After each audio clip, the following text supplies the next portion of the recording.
But let's say you're feeling particularly sad about something. Mm-hmm. Do you express that and show that in front of your kids? How do you look at this business of modeling emotions and also encouraging kids to be able to experience and express their emotions? Emotions are normal. Emotions are unstoppable. You can't not feel sad just because you have your 5-year-old in the room. It's really hard to not show someone that you're sad. Like, you might think you're doing that well, but kids are extra perceptive. They are actually built to be more perceptive than we are because their survival depends on adults. So they have to always notice, is my adult around? Is my adult okay? So they really attune to what's going on for us, right? If I'm sad, my kid is going to notice.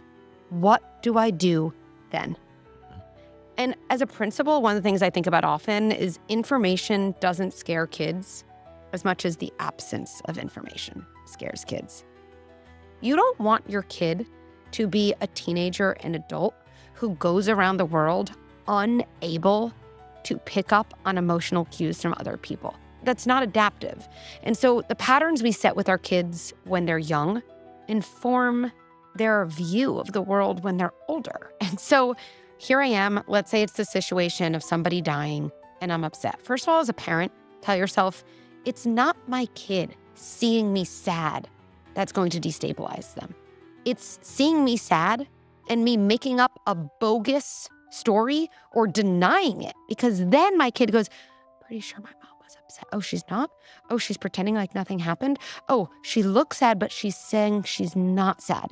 That is really upsetting. So let's say this really did happen. People always say to me, okay, but Dr. Becky, like, my kid is 4. I'm going to say that their aunt died. They don't even know cancer, right?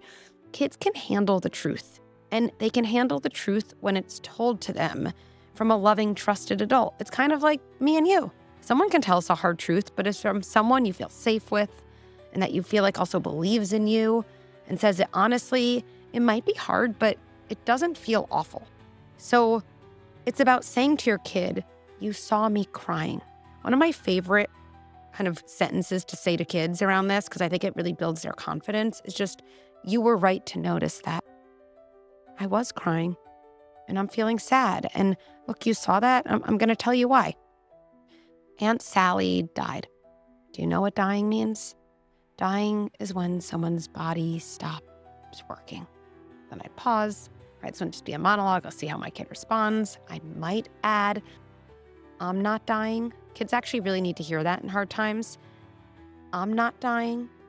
No one else is dying. I'm safe. And you know what? I'm sad. And I'm still your strong mom who can take care of you.